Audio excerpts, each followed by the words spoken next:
Guys, real quick, there are spoilers for this film in this review. So if you wish to be unspoiled, go out watch the film and come back. You have been warned. Hey guys, welcome back to another week of Ticket Tuesday. I'm your host, Ron HD. So yeah, this is going to be a great time.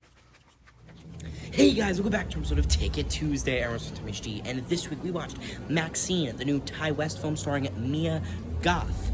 This film is the newest and final installment in the X trilogy that we know of, and this film, I will say, is a horror mystery, and man, it was just really fun, really great, really horrific, really mysterious, really thrilling, and overall, I just had a great time with this film. But before I go on a little tangent, why I like this film, I'll tell you why I like this film and more back at the house.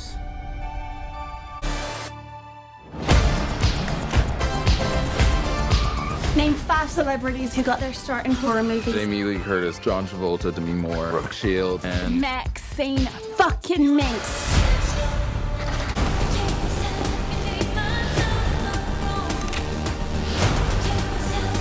Maxxxine. You're a fucking movie star.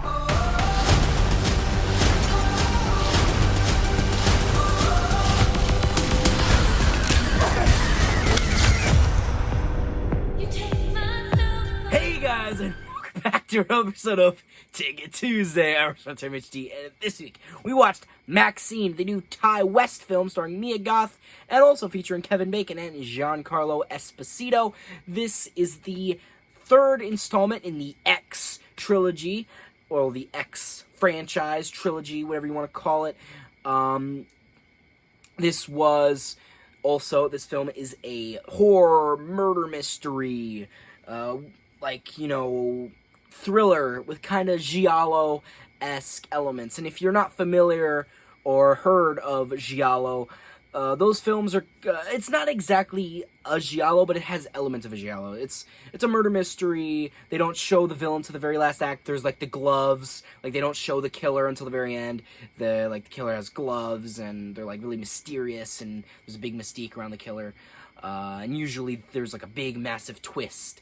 It's, kind of Scooby-Doo type, oh my god, that's the bad guy, right, kind of twist at the end. Deriving from Italy.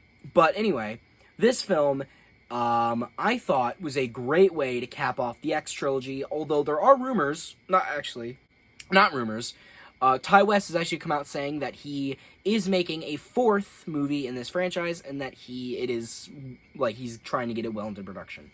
Which I think I am all for, because every single film in this trilogy has been a hit. Not a single miss. And honestly, you just keep making them, because they're all so unique. They're all different. That's the thing. It's not just oh, this is X again, but it's, in the 30s. And this one isn't, oh, it's X again, but it's in the 80s. It's not like that at all. Pearl was kind of like a horror Wizard of Oz, kind of. But, this film was just a classic murder mystery with, brutality and gore and a lot of, taboo themes. And it was just, it also felt kind of more, kind of campy, right? It felt kind of, kind of goofy, funny. And obviously, I think X and Pearl, I think also Pearl had a few good share of comedic moments. X I felt didn't have as many as Pearl and Maxxxine have, but X still had its funny moments. Maybe just from how ridiculous some kills could be. But this film was just really fun, right? The murder mystery was really well implemented. It was really engaging, and you really were who's the killer? You're who's the killer? Right? It's a really good mystery that really builds up, and it really makes you wonder who the killer is. And, it's really hard to tell who it is. And this film also, balances that with Maxxine's, film career, too, as an actress. It's really well done, because I'm also really engaged in that story as well, because I want to see Maxxxine succeed. I really like Maxxxine as a character, right? I really like her, because Like, I just think she's likable. I mean, obviously she has a bit of an obsession with fame, but it doesn't make her annoying. She's just, like, she's hungry, right? She's a hungry actor trying to get out there, trying to put her name out there, right? She used the adult, like, film business to elevate herself, elevate her name, so that she could, like, jump ship from adult film to film, right? And that's, like, a really engaging story to me, like, because I just really like Maxxxine as a character, and I think that this film really made me like her even more. Because she's got that survival instinct that I think not a lot of other, like, characters in X or other movies have. She has that killer instinct and that survival instinct. She just has that survival instinct, that killer instinct. She just has it, right? The X factor. See what I did there? Stupid. But anyway. And another thing that I really like about this film is how it's all about the satanic panic. Because obviously it's 1985, the 80s, there was a lot of shit going on. There was, old Ronnie Boy talking about Gorbachev in there. You know, you had a lot of shit. Yeah, the satanic panic, as I talked about, AIDS. Lots of shit was going on in the 80s, right? But satanic panic was one of them in the media especially. A lot of bands and artists, movies, any kind of thing. Movies, bands, like just any kind of art back then could be scrutinized if it was in any way taboo or extreme or hardcore in any way, even if it had nothing to do with anything religious or satanic. It was labeled as, like, satanic propaganda, right? And it was just fear-mongering at its worst, and it bubbled up, and it was insane, and it was a massive phenomenon back in the 80s. Mass hysteria, I would say. And it was absolutely fucking ridiculous, looking back at it in hindsight. I mean, even then, people must have been looking at this being like, this is fucking stupid, because it was. The satanic panic was dumb. And there are still people who believe in it because they're crazy. But, yes, this film is pretty much all about the satanic panic. And I really like that because the satanic panic, I know, take a shot every time I say that. That whole event is like something that is like, that whole event is just super, it's just super, like, weird. Right? It's like, it's weird, and I do like it because it's just, I don't know how to describe it. It's just interesting in a movie about movies because then you can implement it really well, especially since Maxxxine is an adult film star, so there's another layer to that because obviously they didn't like anything like sex or anything, as I said, anything taboo was a no-go. That's that's satanic propaganda. It's the work of Satan. You know what I mean? That's, yeah. And, like, this film even talks about the Night Stalker, who was a infamous serial killer in LA at the time. And they even have a fictional version, of course, of the Night Stalker. So it's a fictional version of the Night Stalker. Obviously, the Night Stalker was a real serial killer who was a real person who killed real people. So this film did not have the real Night Stalker. Obviously, he was a different person.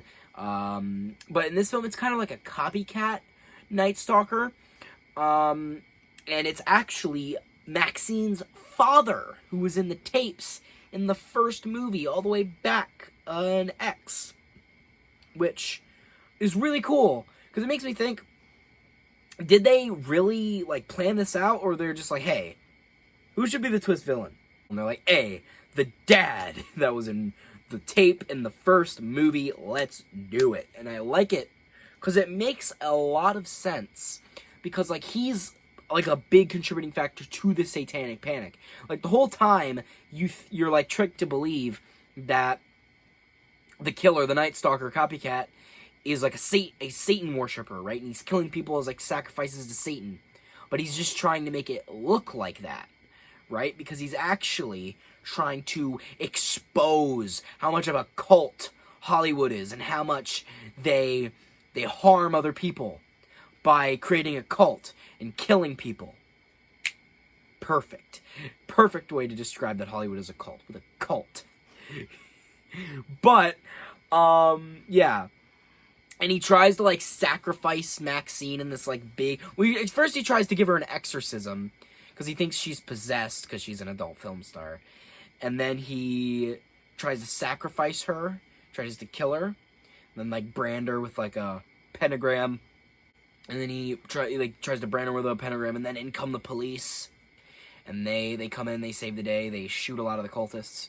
But then Maxxine, she grabs a shotgun, the 2 other police get killed, and then... But one of the officers shot the dad shot him fatally, right?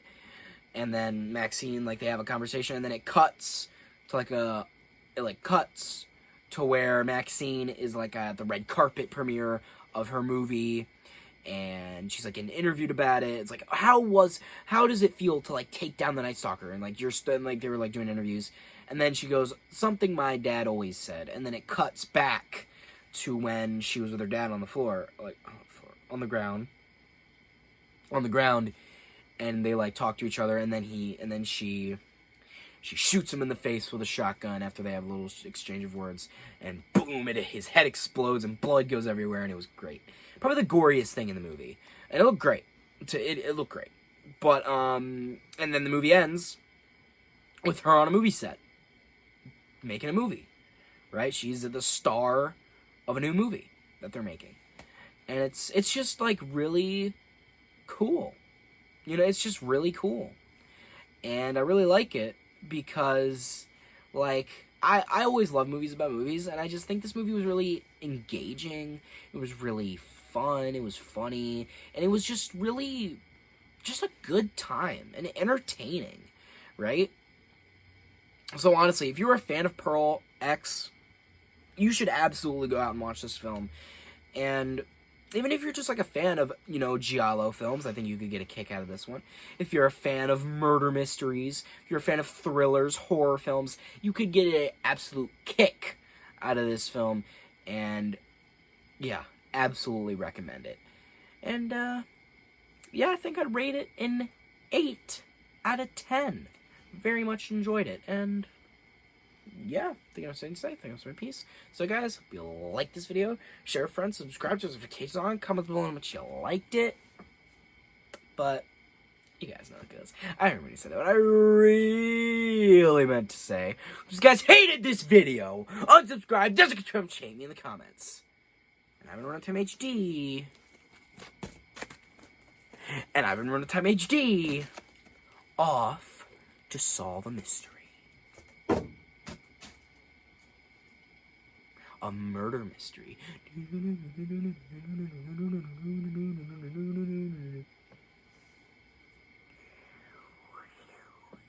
Fuck, I lost my train of thought. Movies, guys. Don't you love a movie about a movie? Because you're watching the movie that's about a movie, and you watch the movie, and you like the movie, and you like the movie about the movie, and you like the movie. Movie. But the movie.